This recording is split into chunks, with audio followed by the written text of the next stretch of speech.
এই অসহ্য গরমে রান্নাঘরে যাওয়া যে কতটা কষ্টের তা শুধু একজন গৃহিণীই বোঝে। তাই আজ শরীর ও মন দুটোই ঠান্ডা রাখার মতো একটা দারুণ রেসিপি আপনাদের সাথে শেয়ার করব।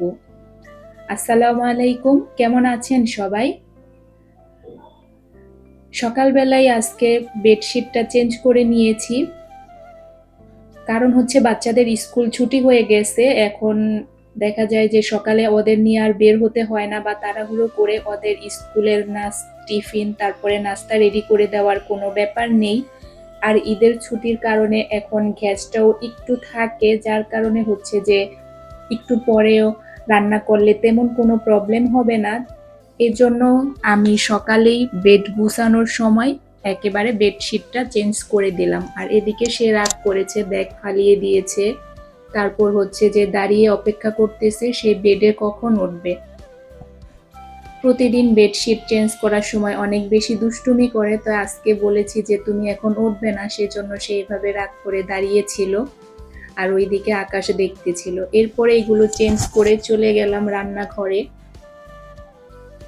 এই সপ্তাহে মোটামুটি ভালোই গরম পড়েছে, তবে আজকে শুক্রবার আমি ভয়েস দিচ্ছি। আজকে সকালে আবার একটু বৃষ্টি বৃষ্টি ছিল, তবে বাসার ভিতরে না ফ্যান সেই না ছেড়ে থাকাই যায় না, অনেকটাই গরম।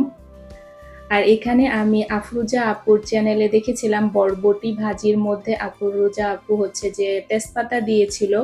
তো আজকে আমি আপুরটা দেখে এই ভাজিতে তেজপাতা দিয়েছিলাম। সকালে রুটি করব আর হচ্ছে বরবটি আলু দিয়ে ভাজি করব। এখানে লবণ আর হচ্ছে এখন আমি অল্প একটু হলুদের গুঁড়ি দিয়ে দিব, গুঁড়া যেটা। এই যে এখানে এটা আমি দিয়ে দিলাম। এখন ভালো করে মিক্সড করে তারপরে হচ্ছে যে কেটে রেখেছিলাম আমি বরবটি আর আলু, সেটা ভাজিটা দিয়ে দিব, মানে কাটা সবজিটা। আজকে রুটি দিয়ে এটাই খাওয়া হবে আমাদের। গরমের মধ্যে দেখা যায় যে বেশিক্ষণ রান্নাঘরে থাকাটা খুবই কষ্টকর, তারপরেও কোনো কিছু করার নেই। আমাদের তো পরিবারের কথা চিন্তা করে সবার জন্য নাস্তা 3 বেলা রেডি করতেই হয়। যদিও সকালে দুপুরেরটা একবারে আমি করে ফেলি, যার কারণে দেখা যায় দুপুরবেলা আমাকে সেভাবে আর আসতে হয় না। তো এদিকে আমার ভাজিটাও হয়ে গেছে, এখন হচ্ছে আমি ভাজিটা বাটিতে বেড়ে নেব। আমরা আমাদের কাজগুলো তো আমাদের মতো করেই করি, যখন যেভাবে হয়। যখন স্কুল খোলা থাকে তখন এক নিয়ম, আর এখন হচ্ছে যে স্কুল বন্ধ, ঈদের জন্য বাচ্চাদের স্কুল বন্ধ হয়ে গেছে, এখন আবার আরেক নিয়ম। আর যেহেতু গ্যাস থাকে, গ্যাস না থাকলে আবার আরেক নিয়ম হয়ে যায়। এক এক সময় এক একটাই ফলো করতে হয়। আমরা গৃহিণীরা আমাদের ঘরের কাজগুলোকে খুব সুন্দরভাবে ম্যানেজ করি, যখন যেভাবেই হয় সেটাই করে নেই। এদিকে রুটিগুলো আমি অফ ক্যামেরায় বানিয়ে নিয়েছিলাম, তারপরে এখন ভেজে নিচ্ছি। তারপরে ভাজা শেষে এখানে একটা ডিম দিয়ে, মানে একটা না, তিনও বাচ্চার জন্যই করেছিলাম এইভাবে ডিম দিয়ে তারপরে রুটি দিয়ে পরোটার মতো ভেজে দিলে দেখা যায় যে ওরা খুব মজা করে খেয়ে নেয়। এভাবে বাচ্চাদের আমি টিফিনেও করে দেই। এগুলো দেখা যায় যে ঝটপট করা হয়, তো ওদের যাওয়ার আগে সেভাবে অতটা ওইভাবে শেয়ার করা হয় না। আজকে যেহেতু সময় ছিল তাই আস্তে ধীরে সবকিছুই আপনাদের সাথে একটু একটু করে শেয়ার করেছিলাম। আপনারা কে কে বাচ্চাদের এইভাবে টিফিন দেন বলবেন অবশ্যই কমেন্টে। আর এখনো যারা আমার ভিডিওতে লাইক দেননি, দয়া করে একটা লাইক দিয়ে বাকিটা কন্টিনিউ করবেন। এদিকে হচ্ছে আমি ভাতও বসিয়ে দিয়েছিলাম, তারপরে হচ্ছে এখন লাউ কেটে নিব। উস্তাটা এখানে আলু দিয়ে ভাজি করব, টাকি মাছ দিয়ে আজকে লাউ রান্না করব। গরমের মধ্যে হচ্ছে অনেক কিছুই খেতে ভালো লাগে না, তবে উস্তা ভাজি আর হচ্ছে লাউ, এই দুইটা কিন্তু দুইটাই গরমের জন্য একেবারে পারফেক্ট খাবার। এই গরমে দেখা যায় আমাদের মুখের রুচি ফিরিয়ে আনার জন্য আমরা এই ধরনের খাবারগুলো খেতে পারি। তো ভাজিটাও আমি অফ ক্যামেরায় বসিয়ে দিয়েছিলাম, আর এখন হচ্ছে যে ভাজিটা ভাজা ভাজা হয়ে গিয়েছে। তারপর হচ্ছে আমি এখন বাটিতে এটাকে করে নিব। আর এই কড়াইটার মধ্যেই আমি তরকারিটাও বসিয়ে দিব। এদিকে আমি সবকিছুই কিন্তু কেটে কুটে রেডি করে নিয়েছি। আর আজকের লাউটা একটু বাড়তি ছিল, যার মধ্যে দানা হয়েছে, আর দানাগুলো আমি পরে অফ ক্যামেরায় ভর্তা বানিয়ে নিয়েছিলাম। ভর্তাটা অনেক মজা লাগে, লাউয়ের বিচি যারা ভর্তা খেয়েছেন তারাই জানেন এটা অনেক মজা হয়। তো এই কড়াইটার মধ্যে আমি দেখা যায় যে যে ভাজি করে রেখে তারপরে আর ধুইনি, ভাজি ওইভাবে ওই লাগেনি, যার কারণে ওইটার মধ্যে অল্প তেল দিয়ে বসিয়ে দিয়েছি। এখানে অল্প তেল দেওয়ার কারণ হচ্ছে যে পরে আবার আমি এই তরকারিটা বাগার দেব, তখনও তেল দেওয়া হবে, যার কারণে অল্প করেই দিয়েছি। আর এদিকে মাছের উপরে লবণ দিতে দেখলেন, কারণ হচ্ছে যে আমি লবণ দিয়ে মাছটাকে এখন ভালোভাবে ধুয়ে নিব। ভালোভাবে না ধুয়ে একটু ভিডিও করার জন্য এদিকে নিয়ে এসেছিলাম। আর এখন হচ্ছে যে আদা রসুন দিয়ে একটু পানিটা দিয়ে একটু কষিয়ে নিলাম, তাহলে আদা রসুন যখন একটু পেঁয়াজের সাথে কষিয়ে নেওয়া হয় তাহলে তরকারিটা ভালো হয় মশলা দেওয়ার আগে। তো মাঝে মাঝে সময় থাকলে এভাবেও করে নিই আমি। তারপরে একে একে হলুদ, মরিচ, ধনিয়া সবকিছুর মশলা এখানে দিয়ে দিচ্ছিলাম। লাউ তরকারিতে দেখা যায় যে আমি একটু মশলার পরিমাণটা একটু কমই দেই, এরকম আমি অনেক আপুদের ভিডিওতে দেখেছি, তারাও সুন্দর লাউ তরকারিতে মশলাটা একটু কম দেয়। লাউয়ের স্বাদ প্রপার পেতে হলে মশলাটা অবশ্য কম দিলেই ভালো হয়। আর মাছ যেহেতু, যার কারণে একটু বেশি দিয়েছি, যদি মাছ না হতো তাহলে আরও কম দিতাম। যদি লাউ ডাল বা লাউ দিয়ে ডিম রান্না করতাম তাহলে আর একটু কম দিতাম। তো এখন হচ্ছে যে আমি মাছটাকে ভালোভাবে লবণ দিয়ে মাখিয়ে ধুয়ে নেব।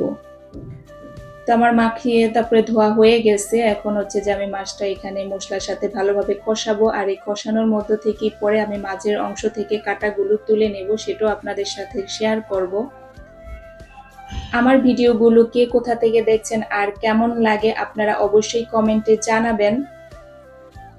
অনেক সময় দেখা যায় এখন বড় কমেন্ট শো করে না, যার কারণে অনেকের ভিডিওতে ছোট কমেন্ট করি, আর দেখা যায় যে পরপর অনেক কমেন্ট করলে অনেক সময় না কমেন্ট করে আসি, আমি তো ভাবি যে তার ভিডিও আমি দেখে এসেছি, কিন্তু পরে দেখা যায় যে আমার কমেন্ট তার ভিডিওতে শোই করেনি।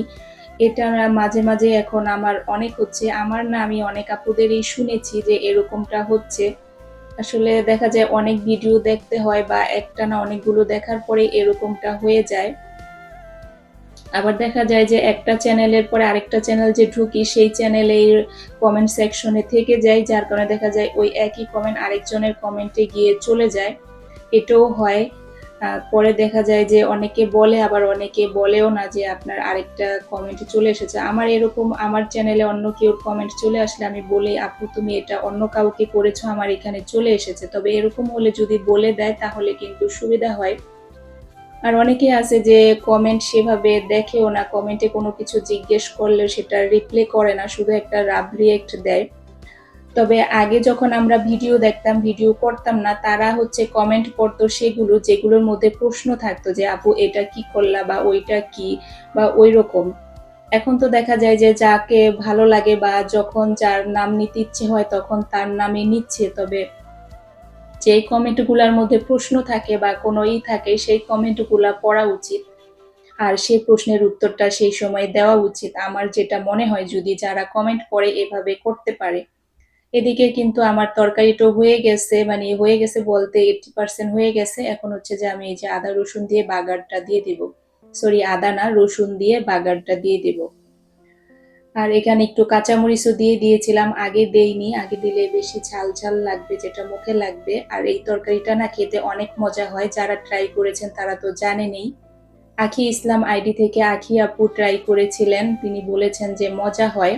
আপনারা যারা এখনো করেননি করে দেখতে পারেন। এইভাবে কিন্তু টাকি মাছ বা অন্য যে কোনো শোল মাছ দিয়ে লাউ দিয়ে রান্না করলেও কিন্তু অনেক মজা হয়, শোল গজার মাছ দিয়ে ভেঙে লাউ দিয়ে রান্না করলে। আর শেষে যদি এভাবে ফোড়ন দেওয়া হয়। আর ফোড়নে আজকে আমি শুকনা মরিচ, তেজপাতা আর দিয়েছিলাম হচ্ছে জিরা। জিরাটা যখন বাদামি কালার হয়ে আসে তখন জিরাটা দিতে হয়, না হলে আগে দিলে কালো হয়ে যায় আর ভালো স্মেলের পরিবর্তে একটা অন্যরকম তিতো স্বাদ চলে আসে। যার কারণে এই যে হয়ে গেছে, আর জিরা দিতে দিতেই তো হয়ে যায়, যার কারণে আগে আর দেওয়া হয়নি। এখন লাস্টে এসে আমি জিরার ফোড়নটা দিয়ে দিব।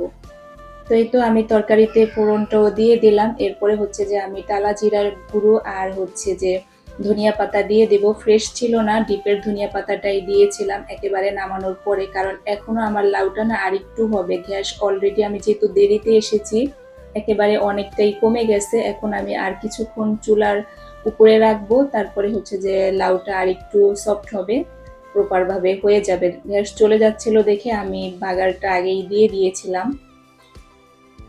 তারপর হচ্ছে যে ওদিকে ওইটা বসাই রেখে চা করেছিলাম, চা দিয়ে এখন রুটি খাবো।